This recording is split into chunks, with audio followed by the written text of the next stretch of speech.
నమస్కారం వార్తలకి స్వాగతం. ముందుగా ముఖ్యాంశాలు. ఓదీకుప్పం ఇసుక రీచ్ నుండి ఇసుక అక్రమ రవాణా అరికట్టాలి. ఓదీకుప్పం ఇసుక రీచ్ను పరిశీలించిన Chittoor joint collector P Srinivasulu. అసలు దోషుల్ని పట్టుకోండి, అమాయకుల్ని విడుదల చేయండి. పులివర్తి నాని దాడి కేసులో మా అబ్బాయిలను ఇరికించారు. 2 కుటుంబ సభ్యుల ఆవేదన. తిరుపతి గంగమ్మ జాతరకు 144 సెక్షన్ మినహాయింపు. అక్కడ భద్రతా పెంపుకు చర్యలు తీసుకున్నాం వెల్లడించిన తిరుపతి ఎస్పీ హర్షవర్ధన్ రాజు. ఇక వార్తల్లోని వివరాలు. సుప్రీంకోర్టు ఆదేశాలు, రాష్ట్ర ప్రభుత్వ సూచనల మేరకు ఇసుక తవ్వకాలకు జిల్లా కమిటీ వ్యవహరిస్తోందని జిల్లా జాయింట్ కలెక్టర్ పులి శ్రీనివాసులు వెల్లడించారు. వివిధ శాఖల అధికారులతో కలిసి జాయింట్ కలెక్టర్ పులి శ్రీనివాసులు సోమవారం జిల్లాలోని ఇసుక రీచ్లను పరిశీలించారు. ఈ సందర్భంగా జిల్లాలో 14 ఇసుక రీచ్లు ఉన్నాయని, ప్రస్తుతం వాటిలో ఎక్కడా కూడా ఇసుక తవ్వకాలు చేపట్టడం లేదని తెలిపారు. సుప్రీంకోర్టు ఆదేశాల మేరకు జిల్లా కలెక్టర్ అధ్యక్షతన ఇసుక రీచ్లను పర్యవేక్షించడం జరుగుతోందని చెప్పారు. మన చిత్తూరు జిల్లాలో గతంలో 14 ఇసుక రీచెస్కి పర్మిషన్స్ ఇచ్చున్నారు. ఈ 14 ఇసుక రీచెస్ కూడా పర్మిషన్ ఇచ్చినటువంటి టైం అంతా కూడా అయిపోయింది. ప్రస్తుతము ఈ 14 రీచెస్ కూడా విజిట్ చేస్తున్నాం ఈరోజు. ఇందులో ఇప్పటికీ దాదాపు 7 రీచెస్ చూడటం జరిగింది. ఎక్కడ కూడా యాక్టివిటీస్ చూసిన వరకు ఎక్కడ యాక్టివిటీస్ ఇప్పుడు ఇసుక తీయటం కానీ ఇలాంటివి ఏం జరగట్లేదు. అది ఎందుకు ఇవాళ విజిట్ చేయడం జరుగుతుందంటే, మనకి గౌరవ సుప్రీంకోర్టులో ఉన్నటువంటి దీని మీద ఒక కేసు పడటం జరిగింది. దాన్ని దృష్టిలో పెట్టుకొని వారు ఇచ్చినటువంటి ఆదేశాల మేరకు, అట్లనే రాష్ట్ర ప్రభుత్వం నుంచి వచ్చినటువంటి ఆదేశాల మేరకు డిస్ట్రిక్ట్ లెవెల్లో ఉన్నటువంటి కమిటీ కలెక్టర్ గారి ఆధ్వర్యంలో జేసీ వైస్ చైర్మన్గా ఒక కమిటీ ఉంది. కమిటీలో వేరియస్ డిపార్ట్మెంట్స్ హెడ్స్ ఉన్నారు. వీళ్ళందరి ఆధ్వర్యంలో ఈరోజు ఈ ఇసుక రీచెస్ అన్నీ కూడా విజిట్ చేయడం జరుగుతుంది. ఈ సందర్భంగా చిత్తూరులో ఉన్నటువంటి ప్రజలు కానీ, లేకపోతే ప్రజాప్రతినిధులు కానీ, లేకపోతే లోకల్ బాడీ సర్పంచెస్ కానీ, ఎంపీటీసీలు వీళ్ళందరూ కూడా ముఖ్యంగా వారు తెలియజేసేది అంటే, ఎక్కడైనా సరే మన జిల్లాలో అనాథరైజ్డ్గా ఏదైనా ఒక నది కానీ, లేకపోతే ఒక వాగు కానీ, వంక కానీ ఎక్కడన్నా ఇల్లీగల్గా శాండ్ ట్రాన్స్పోర్టేషన్ జరుగుతుంటే దయచేసి అధికారుల దృష్టికి తీసుకురండి. అట్లాగే మీరు కూడా అది అడ్డుకోవచ్చు. ఎందుకంటే మన జిల్లాలో అఫిషియల్గా ఏ ఒక్క రీచ్ కూడా ఇప్పుడు పర్మిషన్ లేదు. గతంలో ఇచ్చినవన్నీ కూడా క్లోజ్ అయిపోయాయి. ఎక్కడ కూడా యాక్టివిటీ నడవట్లేదు. కాబట్టి అది మీరు తెలుసుకొని ఎక్కడన్నా ఇల్లీగల్గా నడుస్తూ ఉంటే, ఎందుకంటే ఇది సుప్రీంకోర్టు వారు ఇచ్చినటువంటి గైడ్లైన్స్ ప్రకారమే ఫర్దర్గా కూడా ఎలాంటి స్టెప్స్ తీసుకోవాలనేది కూడా రాష్ట్ర ప్రభుత్వం నిర్ణయం తీసుకుంటుంది. కాబట్టి ప్రస్తుతానికి మాత్రం మన జిల్లాలో ఎలాంటి ఇసుక రీచెస్ యాక్టివిటీస్ నడవట్లేదు. తిరుపతి శ్రీ తాతయ్యగుంట గంగమ్మ జాతర సందర్భంగా 7వ రోజు సోమవారం భక్తులు సున్నపు కుండలతో అమ్మవారిని దర్శించుకొని మొక్కులు తీర్చుకున్నారు.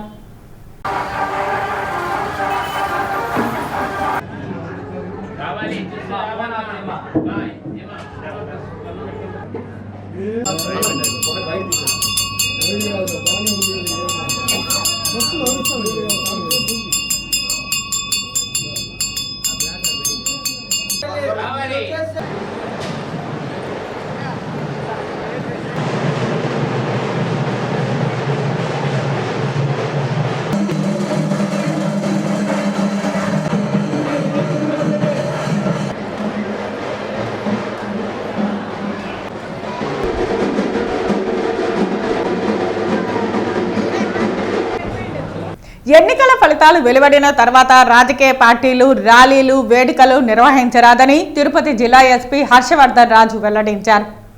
ఈ సందర్భంగా తిరుపతి ఎస్పీ హర్షవర్ధన్ రాజు మాట్లాడుతూ, కౌంటింగ్ ప్రక్రియ సజావుగా జరిగేలా చర్యలు చేపట్టామని తెలిపారు. 60 సమస్యాత్మక ప్రాంతాలను గుర్తించి భద్రత ఏర్పాటు చేశామని, ఘర్షణలు జరగకుండా చర్యలు తీసుకున్నామని తెలిపారు. గంగమ్మ జాతరకు 144 సెక్షన్ మినహాయింపు ఉంటుందని, అక్కడ భద్రత పెంపుకు చర్యలు తీసుకున్నామని తెలిపారు. అయితే అక్కడ పోలీస్ ఎక్స్ట్రా కాంపొనెంట్ పెట్టుకొని ఫర్ ఎగ్జాంపుల్ ఇప్పుడు గంగమ్మ జాతర తీసుకుంటే దాదాపు 80,000 90,000 దాకా వస్తారని చెప్పి ఎక్స్పెక్ట్ చేస్తాం. దానికోసం అరౌండ్ 300 to 400 దాకా ఎక్స్ట్రా పోలీస్ కాంపొనెంట్ పెట్టుకొని ప్రాపర్గా బందోబస్తు అరేంజ్మెంట్స్ చేసి ఎక్కడ కూడా ఎటువంటి ఇష్యూ లేకుండా చూస్తాం. కాబట్టి ఎక్కడ రిలాక్స్ చేసినా కూడా అక్కడ మాకు పోలీస్ కాంపొనెంట్ ఎక్స్ట్రా పోస్ట్ చేసుకొని ఇష్యూస్ లేకుండా చూస్తామని చెప్పి మీ అందరికీ ఈ విధంగా ఈ సందర్భంగా తెలియజేస్తున్నాము. తర్వాత పోతే ఆ రోజు మనకు కౌంటింగ్ డే రోజు కూడా మీ తరఫున అందరికీ ప్రజాప్రతినిధులందరికీ కూడా మనం విజ్ఞప్తి చేసేది ఏమంటే ఆ రోజు కౌంటింగ్ అయిన తర్వాత ఎటువంటి ర్యాలీస్ ఆర్గనైజ్ చేయడం కానీ విజయోత్సవ ర్యాలీలను లేకపోతే ఇంకోటో చేయడానికి లేదు. దానికి సంబంధించి కలెక్టర్ సార్ మేము మళ్ళీ వాళ్ళకి అందరికీ కూడా చెప్పడం జరుగుతుంది. సో ఆ రోజు ఖచ్చితంగా పోలీస్ తోటి మన సివిల్ అడ్మినిస్ట్రేషన్ తోటి వాళ్ళు సహకరించి ఎటువంటి విజయోత్సవ ర్యాలీలు కానీ చేయకూడదు. దానికి ఎటువంటి ఏర్పాట్లు చేయాలో అవి చేస్తాము. అలాగే నెక్స్ట్ అయిన తర్వాత ఏదైనా ఉన్నా కానీ విజయోత్సవ ర్యాలీలు నెక్స్ట్ డే తర్వాత మన అక్కడ ఉన్న లా అండ్ ఆర్డర్ సిచ్యుయేషన్ బట్టి పరిస్థితిని బట్టి వాళ్ళకి మనం పర్మిషన్ ఇచ్చి వాళ్ళకు చేసుకునే దానికి అవకాశం ఇస్తాం. కాబట్టి అందరూ కూడా ఈ విషయాన్ని అర్థం చేసుకొని మన సివిల్ అడ్మినిస్ట్రేషన్కి అందరూ కూడా సహకరిస్తారని చెప్పి ఆశిస్తున్నాం. ఎందుకంటే ఇప్పుడు అందరికీ తెలిసిందే ఇప్పుడు ప్రస్తుతం ఉన్న ఈ సిచ్యుయేషన్ అనుకోని పరిణామాలు దృష్ట్యా కొన్ని ఇన్కన్వీనియన్స్ ఉన్నప్పటికీ కూడా అందరూ కూడా దాన్ని అర్థం చేసుకుని బాధ్యతాయుతంగా పోలీస్ యంత్రాంగానికి కానీ సివిల్ అడ్మినిస్ట్రేషన్ కానీ అందరూ కూడా సహకరిస్తారని చెప్పి ఆశిస్తున్నాము. సో సార్ చెప్పినట్టు కంప్లీట్గా పోలీస్ ఫోర్స్ కానీ అట్లాగే సివిల్ అడ్మినిస్ట్రేషన్ కానీ కౌంటింగ్ డే రోజు ఎటువంటి ఇష్యూస్ లేకుండా మంచిగా బందోబస్తు అరేంజ్మెంట్స్ చేసి మన డిస్ట్రిక్ట్లో ఈ ప్రాసెస్ అంతా కూడా సక్సెస్ఫుల్గా కంప్లీట్ అయ్యేదానికి 100% ప్రయత్నం చేస్తాం. Thank you. అండి ఇన్ఫర్మేషన్ వస్తే దాని ప్రకారం ఖచ్చితంగా పెడతాము. సో అల్టిమేట్గా ప్రతి దాని మీద కూడా we have to get information. So ఎవరైనా కానీ మనకి ఇన్ఫార్మ్ చేసినట్లయితే ఖచ్చితంగా దాని మీద స్ట్రింజెంట్ యాక్షన్ తీసుకుంటాం. అంటే సమాచారం చేరవేసిన వ్యక్తి వివరాలు అవి ఖచ్చితంగా గోప్యంగా ఉంచుతాం. అది దానికి సంబంధించి నేను మొత్తము మెన్ ఆడిట్ చేస్తున్నానండి. ఎక్కడెక్కడ ఇప్పటిదాకా పోలింగ్కి మెన్ పోస్ట్ చేశాము. ఇప్పుడున్న అవైలబుల్ ఫోర్స్. సో మాకు ఎక్కడెక్కడ వేరే చోట కూడా అవసరం లేని కాంపనెంట్స్ ఏదైతే ఉన్నాయో అన్ని వైండ్ అప్ చేయడం, ఎక్కడైతే అవసరమైతే అక్కడ రీఇన్ఫోర్స్ చేయడం, ఇవన్నీ కూడా ఆడిటింగ్ చేసి మళ్ళీ ప్రాపర్గా అటువంటి ఇష్యూ లేకుండా చూసేదానికి ప్రయత్నం చేస్తాం. నూతన తిరుపతి జిల్లా ఎస్పీ హర్షవర్ధన్ రాజుతో కలిసి స్ట్రాంగ్ రూమ్లను పరిశీలన చేశామని తిరుపతి జిల్లా కలెక్టర్ ప్రవీణ్ కుమార్ పేర్కొన్నారు. 54,000 ఓటర్లు తిరుపతిలో లేనట్లు గుర్తించామని కలెక్టర్ వెల్లడించారు. తిరుపతి సత్యవేడు నియోజకవర్గంలో ఓటింగ్ శాతం తగ్గిందని, వెంకటగిరి, చంద్రగిరి, సూలూరుపేట, శ్రీకాళహస్తి, గూడూరు నియోజకవర్గాలలో పెరిగిందని తెలిపారు. 54,000 ఓటర్లు తిరుపతిలో లేనట్లు గుర్తించామని తెలిపారు. వెబ్కాస్ట్ ద్వారా ఎన్నికలు సజావుగా జరిగేలా చర్యలు చేపట్టామని, అన్ని అసెంబ్లీ నియోజకవర్గాలకు చెందిన ఈవీఎంలు పద్మావతి వర్సిటీలో భద్రపరిచామని పేర్కొన్నారు. 14 కౌంటింగ్ కేంద్రాలు ఏర్పాటు చేశామని, ఏజెంట్ల వివరాలు అభ్యర్థులు ముందుగానే అధికారులకు అందజేయాలని తెలిపారు. 24,000 పోస్టల్ బ్యాలెట్ మాన్యువల్ కౌంటింగ్ చేయాల్సి ఉంటుందని, 90 సీసీ కెమెరాలు ఏర్పాటు చేశామని, 3 అంచెల భద్రత ఏర్పాటు చేశామని, స్థానిక పరిస్థితుల దృష్ట్యా వర్సిటీ ప్రధాన గేటు వద్ద నుంచి భద్రత ఏర్పాటు చేశామని పేర్కొన్నారు. ఇవన్నీ కూడా ఇప్పుడు కౌంటింగ్ సంబంధించి ఏర్పాట్లు, లాజిస్టిక్స్ కావచ్చు, కౌంటింగ్ సెంటర్ అరేంజ్మెంట్ కావచ్చు, అదేవిధంగా మ్యాన్ పవర్ అండ్ ట్రైనింగ్ అవి ఇప్పుడు కూడా రేపటి నుంచి స్టార్ట్ చేసి will be prepare to conduct the counting on the scheduled date.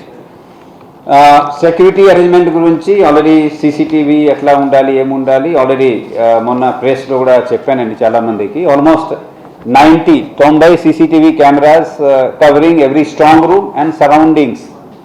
ఎక్కడ కూడా విజిబిలిటీ లేకుండా అన్ని సీసీటీవీలో క్యాప్చర్ చేస్తున్నాము. ఒకటి రియల్ టైంలో ఏం జరుగుతున్నాయో గమనించడం, రెండోది రికార్డ్ చేయడం. ఏదైనా ఎవరికి అనుమానాలు ఉంటే ఆ టైంలో ఏదో జరిగిందంటూ so immediately will go back again take the footage and we can see this. So ఆ విధంగా ఏర్పాట్లు చేశాము. Almost 90 CCTV cameras covering every strong room, inside, outside, అక్కడ అన్ఇంటరప్టెడ్ పవర్ సప్లై. ఒకటి సీసీటీవీ ఎక్కడ కూడా ఆగకుండా దానికోసం యూపీఎస్ పెట్టడం. సో సీసీటీవీ పవర్ పోయినా కానీ, జనరేటర్ పని చేయకపోయినా కానీ సీసీటీవీ ద్వారా కంటిన్యూస్గా స్ట్రాంగ్ రూమ్ లాక్ మానిటరింగ్ చేస్తాం. సీల్ ఎప్పుడు కూడా ఇంటాక్ట్ ఉన్నాడు 24/7 till morning of the counting day. అప్పుడు కౌంటింగ్ క్యాండిడేట్ సమక్షంలోనే స్ట్రాంగ్ రూమ్ ఓపెన్ చేస్తాం. Otherwise they know chance for anyone to go there and open and tamper with the strong room. కాబట్టి CCTV ద్వారా అంతా monitor చేస్తున్నాము. Around the clock CCTV footage చూడడానికి each constituency వాళ్ళ team పెట్టుకున్నారు. So 7 assembly segments కాబట్టి 7 assembly segment man power అక్కడ చూస్తుంటారు రియల్ టైంలో. అక్కడ లాక్ అట్లా ఉంది ఉన్నా లేకపోయినా. సో 3 షిఫ్ట్స్లో ఉంటారండి till the counting day. Morning దాకా ఈ ప్రోటోకాల్ కొనసాగుతుంది. అదేవిధంగా క్యాండిడేట్స్ ఆర్ ఏజెంట్స్ వాళ్ళు కూడా ఎక్కడ కూడా 24/7 అక్కడ వచ్చి ఉండిపోయి చూడడానికి కూడా వచ్చిన అన్ని ఏర్పాట్లు చేస్తాం. అక్కడ కూర్చోడానికి పడుకోవడానికి everything will try to arrange for the candidates or agents. So that is also we have plan అండి. సార్వత్రిక ఎన్నికల పోలింగ్ ముగిసిన తర్వాత పోల్డ్ ఈవీఎంలను భద్రపరిచిన శ్రీ పద్మావతి మహిళా విశ్వవిద్యాలయం ఇంజనీరింగ్ కళాశాలలోని స్ట్రాంగ్ రూమ్లను తిరుపతి జిల్లా ఎస్పీ హర్షవర్ధన్ రాజుతో కలిసి తిరుపతి జిల్లా కలెక్టర్ మరియు జిల్లా ఎన్నికల అధికారి ప్రవీణ్ కుమార్ ఆకస్మిక తనిఖీ చేసి పరిశీలించారు. మరింత అప్రమత్తతతో విధులు నిర్వర్తించాలని కౌంటింగ్ ఏర్పాట్లపై అధికారులకు పలు సూచనలు చేశారు.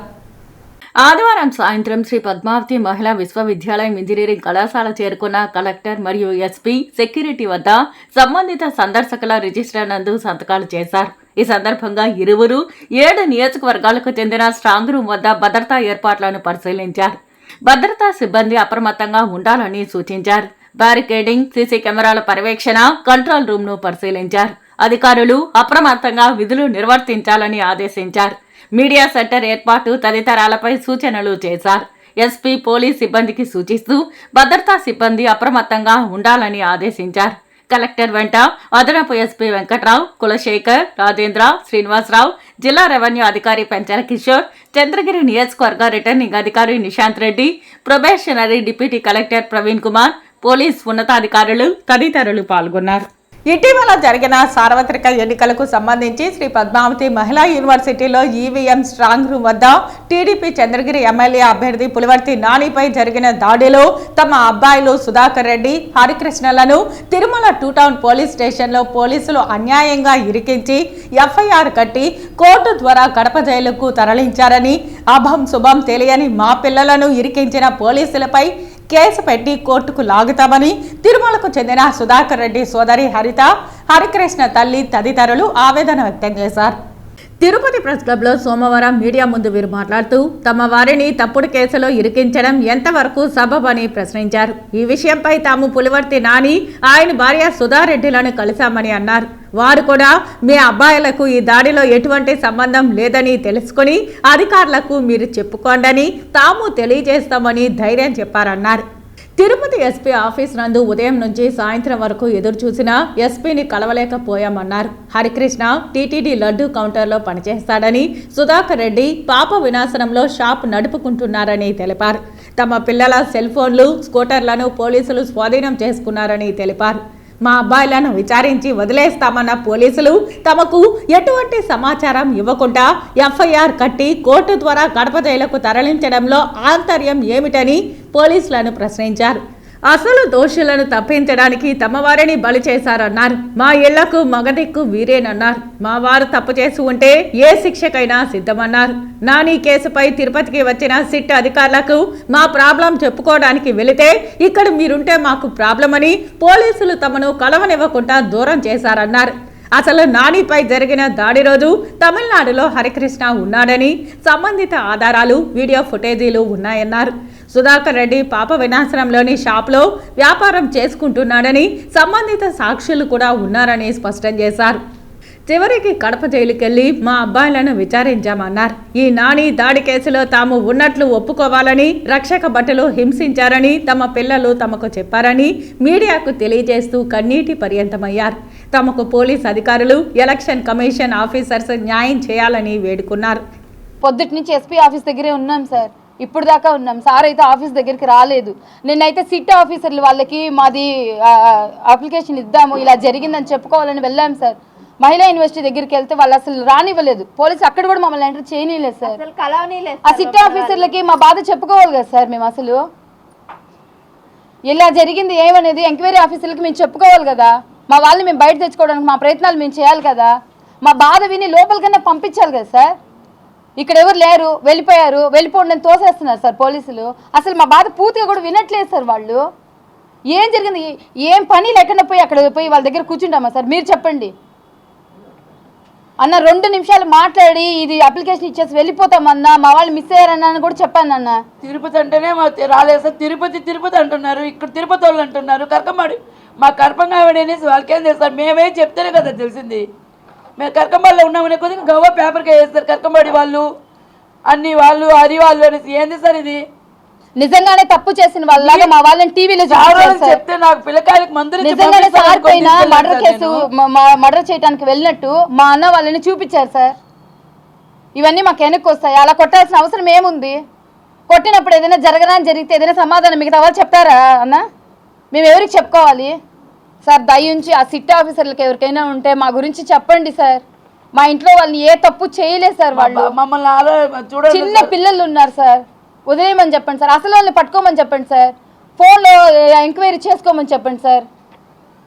తిరుమల శ్రీవారిని ఈరోజు ఉదయం విఐపి విరామ సమయంలో చెస్ ప్లేయర్ గుకేష్ దర్శించుకున్నారు. దర్శన అనంతరం రంగనాయకుల మండపంలో వేద పండితులు వేదాశీర్వచనం అందించగా టీటీడీ అధికారులు తీర్థ ప్రసాదాలు అందించారు. ఆలం వెలుపల గుకేష్ మాట్లాడుతూ వరల్డ్ ఛాంపియన్షిప్ కు సెలెక్ట్ అయిన సందర్భంగా స్వామివారిని దర్శించుకోవడం కోసం వచ్చానన్నారు.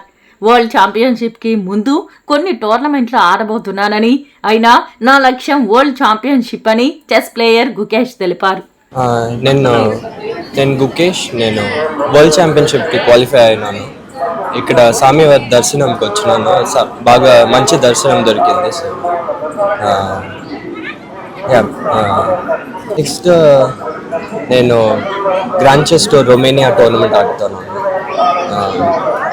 వరల్డ్ ఛాంపియన్షిప్ ముందు కొన్ని టోర్నమెంట్స్ ఆడతాను. అయితే world championship main target. Tirumala శ్రీవారిని ఈరోజు నైవేద్య విరామ సమయంలో పలువురు ప్రముఖులు దర్శించుకున్నారు. తిరుమల శ్రీవారిని ఈరోజు ఉదయం వీఐపీ విరామ సమయంలో మాజీ రాజ్యసభ సభ్యుడు కంభంపాటి రామ్మోహన్ రావు, టీటీడీ మాజీ ఈవో ఏపీవీఎన్ శర్మ వేరువేరుగా దర్శించుకున్నారు. వీరికి ఆలయ అధికారులు స్వాగతం పలికి దర్శన ఏర్పాట్లు చేశారు. దర్శన అనంతరం రంగనాయకుల మండపంలో వేద పండితులు వేదాశీర్వచనం అందించగా టీటీడీ అధికారులు తీర్థ ప్రసాదాలు అందించారు. ఆలయం వెలుపల కంభంపాటి రామ్మోహన్ రావు మాట్లాడుతూ ఆంధ్రప్రదేశ్ రాష్ట్ర ప్రజలు మార్పును కోరుకుంటున్నారని, కొత్త ప్రభుత్వం రాబోతుందని, నిరుద్యోగులు, పేద ప్రజలు తెలుగుదేశం ప్రభుత్వం రావాలని కోరుకుంటున్నారని, ముఖ్యమంత్రిగా ప్రమాణ స్వీకారం చేయబోయే చంద్రబాబు నాయుడుకు స్వామివారి ఆశీస్సులు ఉండాలని కోరుకున్నానని అన్నారు. అందరికీ నమస్కారం. స్వామివారి దర్శనం కోసం ఈవేళ మరి వచ్చి వారిని వేడుకున్నాం. రాష్ట్ర ప్రజలు ఇవాళ ప్రభుత్వం మార్పు కోరుకుంటున్నారు కాబట్టి రేపు రాబోయే ఫలితాలు కూడా కొత్త ప్రభుత్వం, ముఖ్యంగా రాష్ట్రాభివృద్ధి కోరుకుంటున్నారు. రాష్ట్రంలో యువత, పేద ప్రజలు అందరూ కూడా మా ప్రభుత్వం రావాలని కోరుకుంటున్నారు కాబట్టి స్వామివారి ఆశీస్సులు తీసుకుని మా అధ్యక్షుల వారికి, ముఖ్యంగా ముఖ్యమంత్రిగా ప్రమాణ స్వీకారం చేసే ముందు మా తరఫున కూడా స్వామివారి ఆశీస్సులు తీసుకుని రాష్ట్ర ప్రజలకు మంచి జరిగే విధంగా, ముఖ్యంగా ఎన్డీఏ ప్రభుత్వం రేపు వచ్చి తీరుతుంది. ప్రజలు ఆల్రెడీ నిర్ణయించుకున్నారు కాబట్టి భగవంతుడు ఆశీస్సులు లేకుండా ఏ పని చేయలేము. మంచి ఆలోచనలు ఇచ్చి రాష్ట్రాభివృద్ధి, అదేవిధంగా టీటీడీని కూడా ఇంకా ప్రక్షాళన చేయాల్సిన అవసరం ఉంది కాబట్టి భక్తుల సౌకర్యాలు కానీ, అదేవిధంగా అనేక మార్పులు మీరే చూస్తారో రేపు ప్రభుత్వం వచ్చిన తర్వాత. వార్తలు ముగించే ముందు ముఖ్యాంశాలు మరోసారి. ఓదీకుప్పం ఇసుక రీచ్ నుండి ఇసుక అక్రమ రవాణా అరికట్టాలి. ఓదీకుప్పం ఇసుక రీచ్ను పరిశీలించిన Chittoor joint collector P Srinivasulu. అసలు దోషుల్ని పట్టుకోండి, అమాయకుల్ని విడుదల చేయండి. పులివర్తి నాని దాడి కేసులో మా అబ్బాయిలను ఇరికించారు. 2 కుటుంబ సభ్యుల ఆవేదన. తిరుపతి గంగమ్మ జాతరకు 144 సెక్షన్ మినహాయింపు. అక్కడ భద్రతా పెంపుకు చర్యలు తీసుకున్నాం. వెల్లడించిన తిరుపతి ఎస్పీ హర్షవర్ధన్ రాజు. ఈ వార్తలు ఇంతటితో సమాప్తం. నమస్కారం.